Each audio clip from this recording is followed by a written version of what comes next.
Hello everyone, Brad Johnson here, and in this video I'm going to be doing the introductory channeling to the entity known as codename Randall. And so Randall is going to be talking about painting a picture of the 33rd century.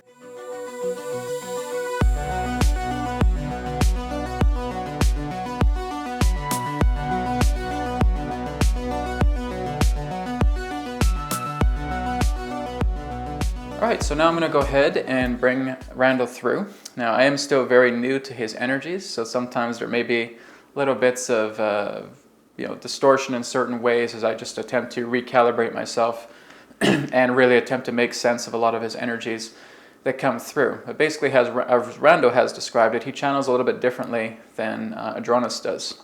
He basically goes into an out-of-body state and basically melds his own fusion of his energy body with my energy body. And basically we have that simultaneous feeling and thought process that comes through. So it's a little bit more different than Adronis's particular perspective of channeling, but it might just take a minute or two to bring him through. Once he comes through, we'll begin and looking more into the amazing information that he has presented in my past webinar that was Adronis the Repopulation Protocol, where he introduced himself or debuted in that time. So just as a rundown of who he is, he basically represents a hybrid human being 1,200 years within our future. So he is part of another probable Earth, but it is intersecting together with our own Earth. So anyways, I'm going to leave more of the discussion to him, and I'm going to go ahead and bring through Randall and see what he has to share with us today about the 33rd century. Here we go.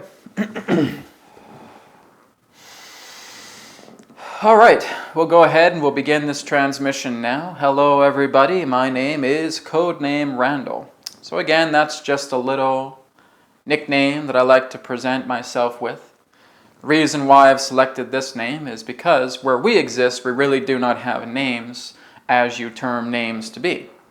We exist, yes, in the 33rd century, as we have talked about in our previous dialogue with this channel. Now, just going to cut to the chase a little bit. As I've stated before, that this is that of a probable timeline, that we exist in a probable future, as you term it. It's not to say that all of the events that we're going to be talking about is exactly what you're going to go through in the exact time, or in that sense, timing of where it's going to happen. So really, in that sense, just look at this as a sense of perspective, making sure that you use your own discernment. We're not saying that everything here is the gospel. Firstly, I'll talk a little bit about myself. I am what you would know as an intelligence specialist. My base of operations, you could say, exists underground in the area that you would know as Florida. Basically, we have an underground installation, and it is basically what you would know as a go-to place in between the inner Earth and the surface Earth in that way. Now basically, as we've stated, that there's not really too many humans as there is on your planet in your time. We basically estimate that there's about 2 billion human hybrids, and sometimes a mixture of humans as well too, upon our planet in our time altogether.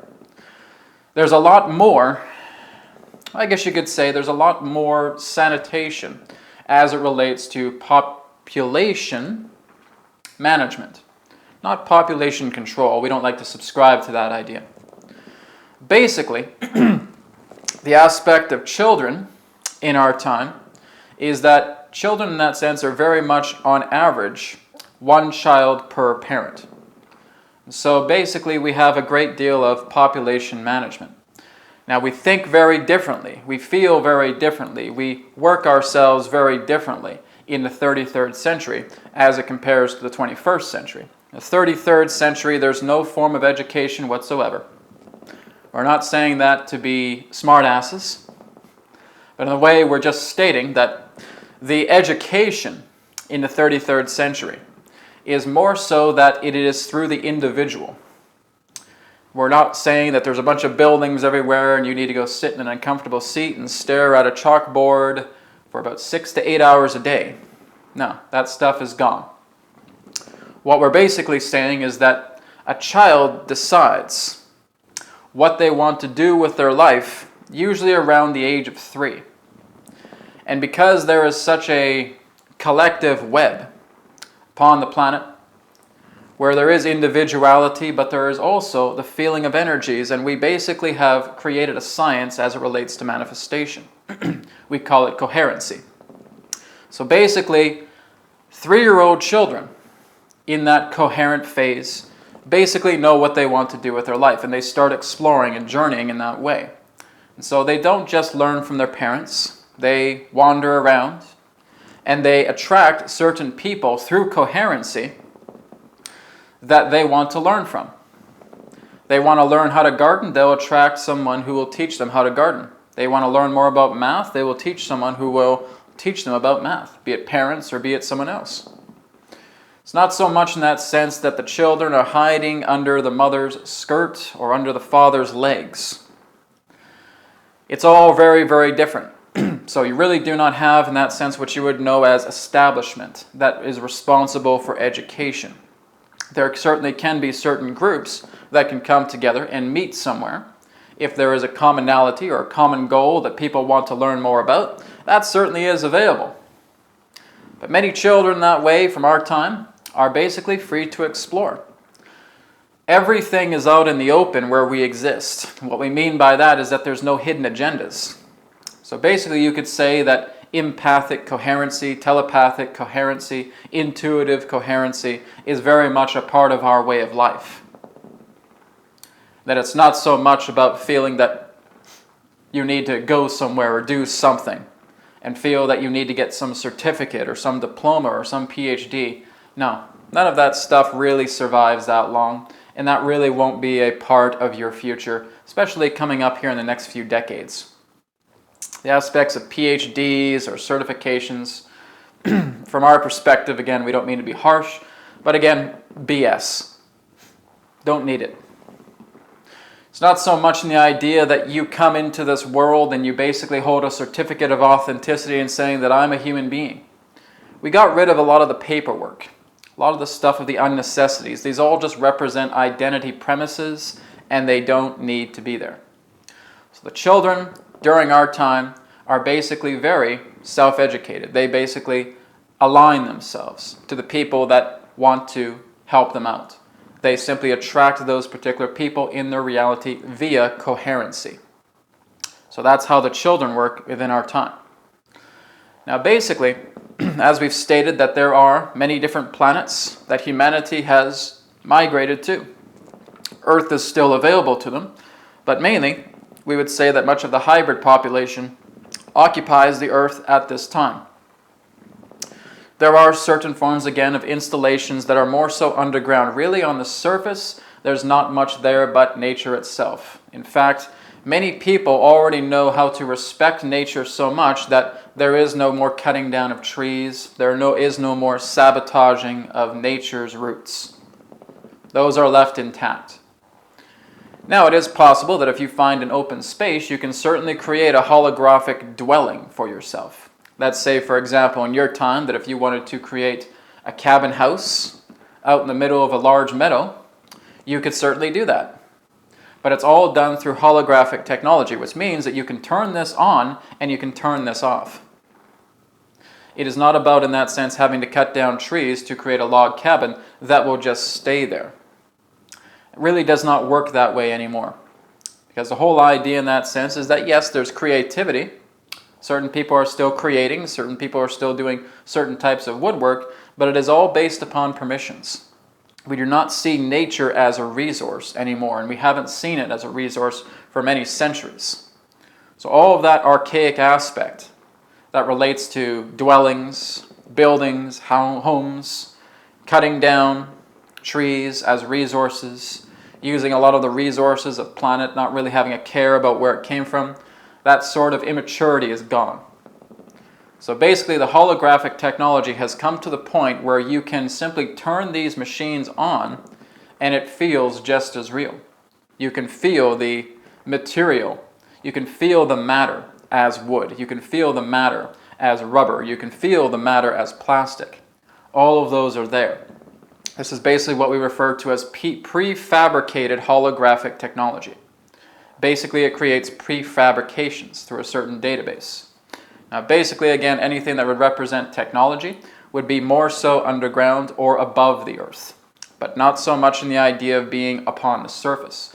The surface is the nature preserve, and so much of nature is being preserved. There are less predatory animals upon the 33rd century than there are right now. Simply the idea of how that happens is that any particular predatory animal that has reached its state of accomplishment, that particular form of animal species will go extinct naturally through nature. It's not to say that man was responsible for rendering the species extinct, but they will simply basically die out. And they will return, if they wish, as a new form of animal. So basically we would say in that sense that there's been a great reduction of predatory animals upon the planet. We would say anywhere about a 35 to, we'd say 45% reduction of predatory animals.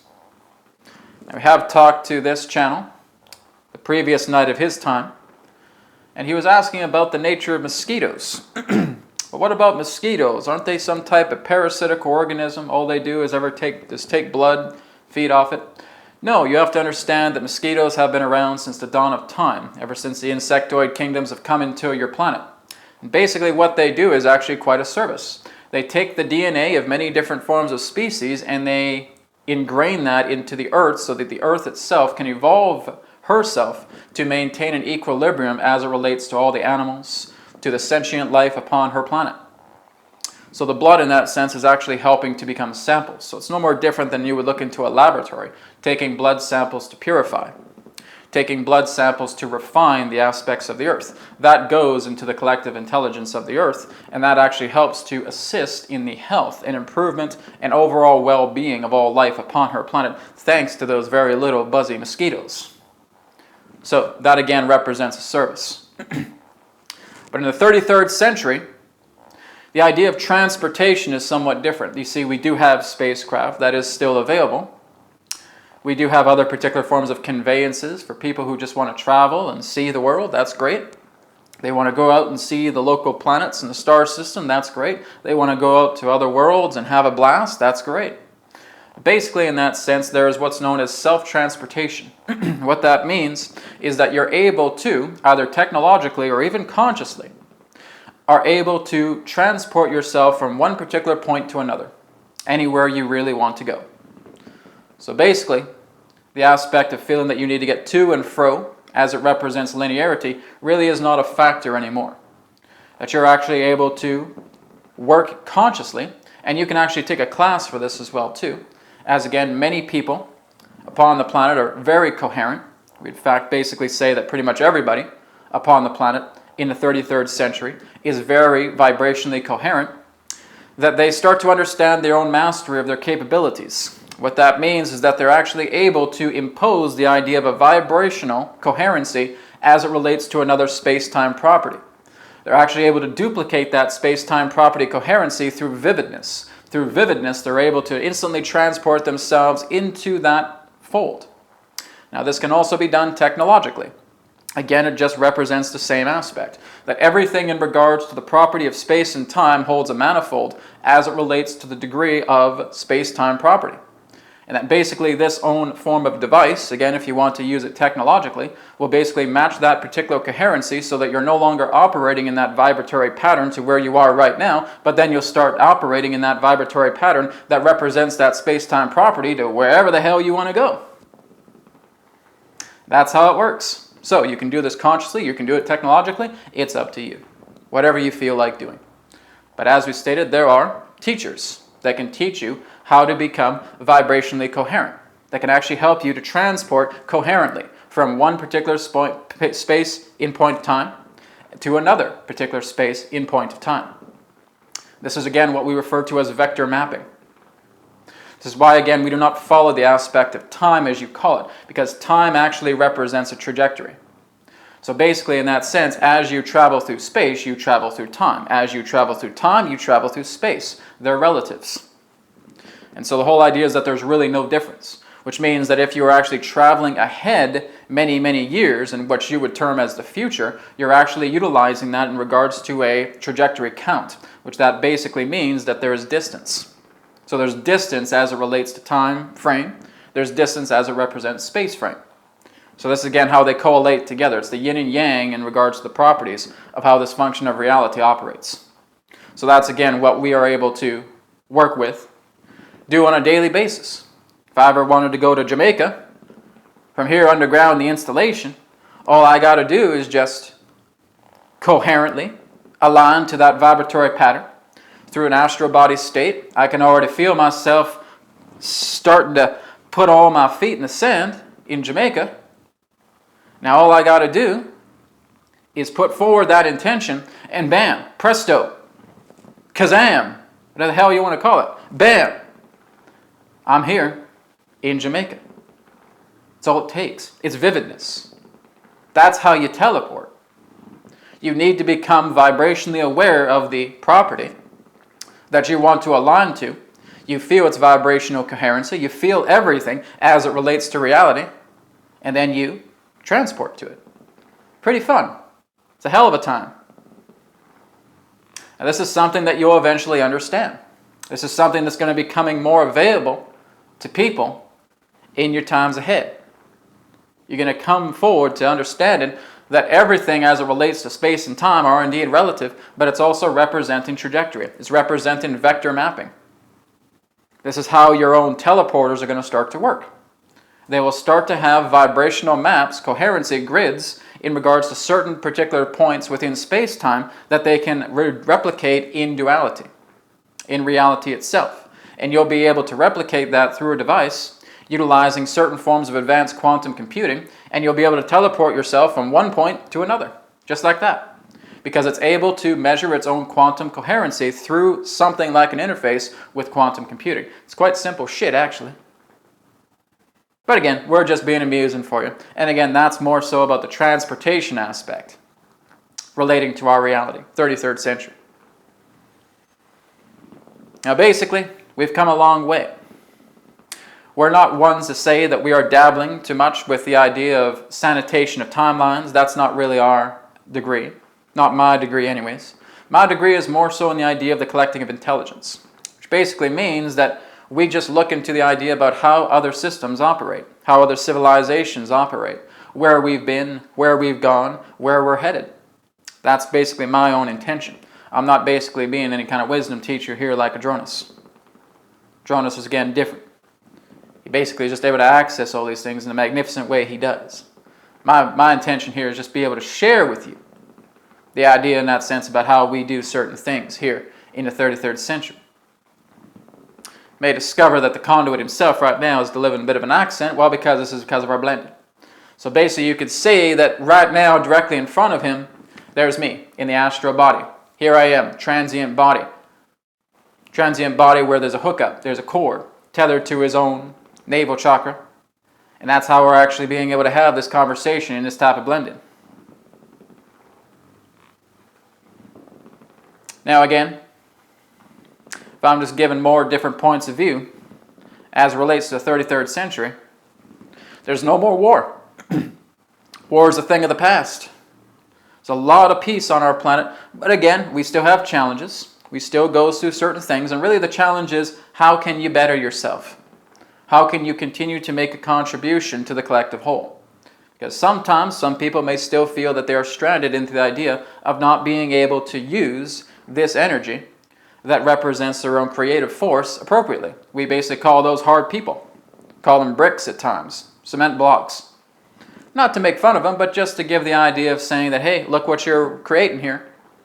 Look into your coherency. Be light as a feather. This is what we call, again, brick people or hard people. Just the idea in that sense of saying that they forget sometimes about how powerful they are. And that when that happens, coherency comes together. Coherency, hey, you're an almighty powerful being. You have the ability to create what you want. You have the ability to do whatever you wish. Emotions can still happen in this time, absolutely. And when they happen and when they're asking for help, they get help. We're not here to basically intervene to think that they all need to be better.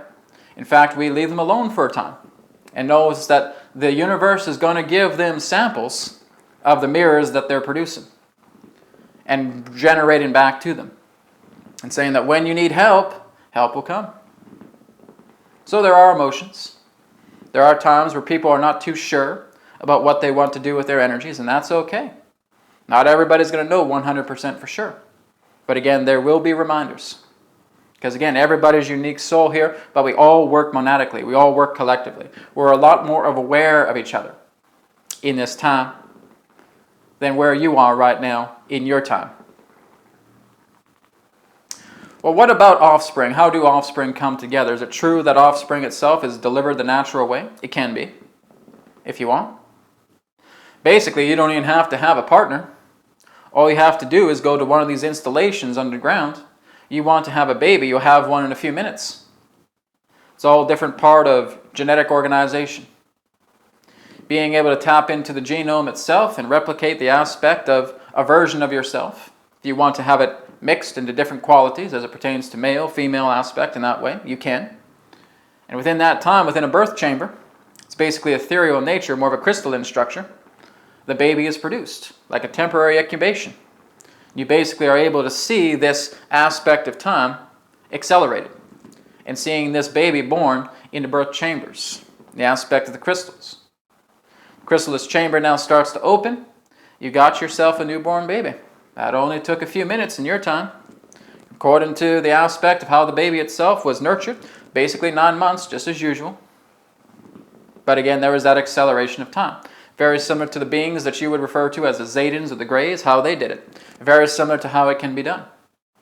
That you do not have to have a partner, but again, you can have different mixes of different types of partners just integrated together with the baby itself, genetically. So you do not need to have, in that sense, the old-fashioned way of relationship in order to have a child. They can come through birth chambers. They can come through chrysalis forms, chrysalis fetuses in that way. And poof! Just before your lunchtime, you got yourself a newborn baby in your hands. It's that simple. But again, some people do it the old-fashioned way. We'll also mention that in the 33rd century, you don't have a moon. There's no moon on Earth in the 33rd century. Well, Randall, what happened? What do you mean what happened? We simply don't need a moon anymore. The idea from our perspective is that the moon left from our time in the year 2147. Simply because the experiment that was done was a success. No longer needed to be a social experiment, and basically there was a minority vote, basically unanimous we'd say, and the moon was told to leave. So all those that were responsible for creating that moon left the star system. They left this star system and they went somewhere else. They went to another particular planet where they feel that they're needed, so they can continue their experiments. Earth was basically graduated in that sense as a full fourth density society around the times of 2147. And that's around the time again that the moon itself left. Hasn't been back since. Basically all the technology that exists upon the planet at that time was stable enough to basically recreate all the functions of a moon without actually having the moon on the planet, without it being in orbit. So it was no longer necessary. So a lot of different forms of transformations that have happened around your time. Basically in our time, in our reality, we basically say that what you would know as global first contact took place in the year 2054. Doesn't mean that's going to exactly happen in your time, but that's just when it happened in ours. And how that happened is that many years prior, we were aware that there are other particular beings existing upon the planet. That the idea of disclosure in that sense was as clear as glass. And that the idea of, in that sense, of global disclosure was a formality. Formality to officiate the statement. And it was during that time where we started to get, again, new revelations that came together. In fact, new people, new beings that are not native to your planet started to walk around the Earth the next day, looking just as human as all of you. Not saying there's some big, scary quadruped reptilian being or some shit like that. Just walking around your Earth. No. It was all humans. And it just started to transition that way until humanity started to learn again, to build itself up, to work together technologically, and being able to leave their planet. And then they became part of a 1,000 race alliance. Over 1,000 races. We basically refer to this as the Earth Super Alliance. The Super Alliance itself represented many different divisions.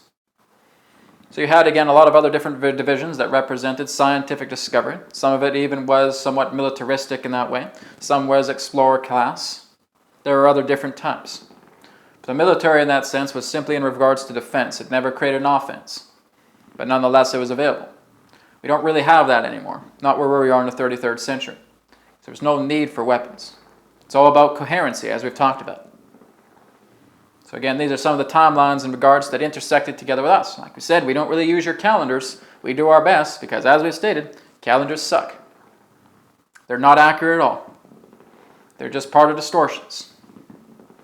If you're looking back into the times of the ancient Aztecs, the aspects of the ancient Sumerian, even the ancient Egyptian, they were more closer to that. They were much more accurate. Your Gregorian calendars suck ass, as I talked about before. All right, now we're going to go ahead and move on. 33rd century, as we talked about, no war. 33rd century, as we talked about, instant transportation. 33rd century, all as we talked about, yes, there's the option for natural birth. There's the option for induced birth as well, too, as we just talked about. You're able to go inside the inner earth. You're able to talk to the Argothans, as you call them that. You're able to live down there if you want. You can learn from them if you want. It's completely open. You have the interior of the earth open to you. You have the surface of the earth, and you have everything in between open to you. Installations are not top secret. Everything's shared with humanity because we can't keep secrets anymore. That's the part of vibrational coherency of us moving into fourth density. We're aware of each other. We know that since someone's keeping secrets, we'll find out. So basically, all these installations, these ones are, again, pretty much new, but they once were built in the foundation of, again, ancient degrees of what you would know as military personnel, shadow governments creating them. So they were basically refined, rebuilt, and serving our needs. In fact, we have thousands of people living here as well, too. Just for the time being, people come, people go. Now again, can I give more light, shed more light as it relates to me being an intelligence officer? Well, again, understand that I talk to many different beings. You could see me as almost like a type of an interviewer. I also go into astral body forms, and I also visit other worlds. I just start talking to them. It's almost like a type of journalism, but basically looking into the idea of gathering intelligence, something that will serve humanity in that way. We don't really use the term journalism anymore. We look into the idea of intelligence specialists. That's basically what I represent. Going into the astral body, looking into different dimensions of reality, even dimensions that aren't even coherent with my own concurrent reality. And I learn from things as well too, and I share these experiences. We basically notate that in regards to our documentations. Again, where this base is existing in that sense, there's a lot of nature here. It's not so cold, it's not so sterile. There's a lot of nature. It's like looking at an Eden underground. Don't really use metal. Again, everything's holographic here. So basically, we didn't have to tunnel anything out. We basically just rematerialized the matter within the earth, and it transformed into nature. So basically, you could see like an Eden is underground here. Not through cold metal, cold steel, not through nuts and bolts. But all it really took is the reanimation of matter. Restructuring it. Putting it together in this way.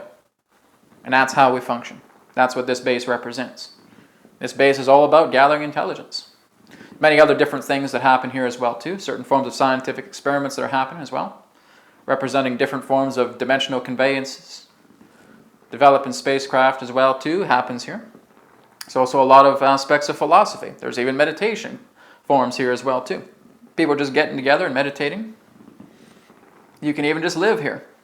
A lot of beautiful forms of food that grow naturally. That brings us to another point. What about your sleep cycle? How long do you guys sleep per day? You could say anywhere close to the idea of 2 to 4 hours per day. Now, the whole idea is that we don't eat as much as what you would understand in your own 21st century. Reason being is because the oxygen content within our planet of Earth in the 33rd century is so rich. So basically, if you were to compare it to your own reality, that there is basically a very dismal effect as it relates to oxygen content and oxygen integrity. Well, basically, all of that has been souped up majorly.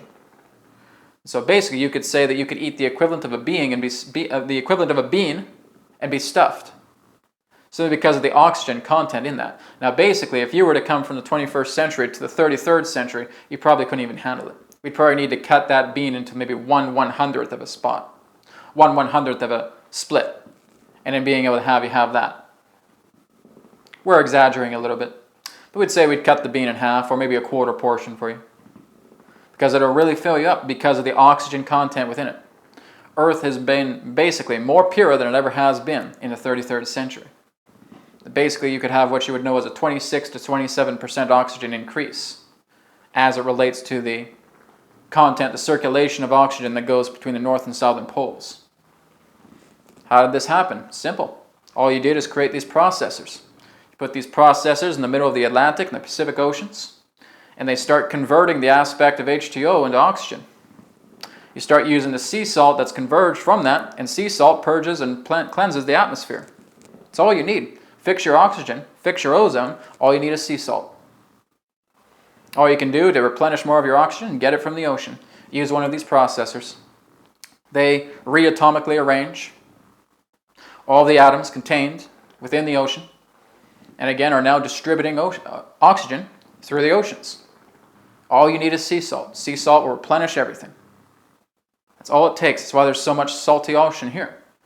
It's a natural filter, it's a replenisher. So when you actually put that sea salt into the atmosphere, the aspect of the ozone itself gets repaired. So that's what we want to share about that.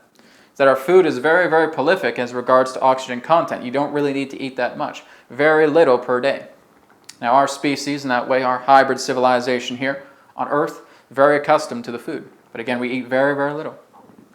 Basically, if you were to say that an average person eats 3 meals per day, we basically take a bean off that plate, and that's basically our food. It's so rich in oxygen content, fills the body. It's like going through 2 hours of intense breathing meditation. Your body feels so pure, it feels so oxygenated. That's basically what you have just by eating something like a bean. So that's how we basically operate in that way. Well, I'm sure there's a lot more that we could go on and on about, but I think we've just basically introduced ourselves with the basics for now. We'll be happy to come back again, another particular point in your timing that's appropriate for this conduit to share. So I want to thank you all. My name's Codename Randall. Thank you again. We'll be back in a sec.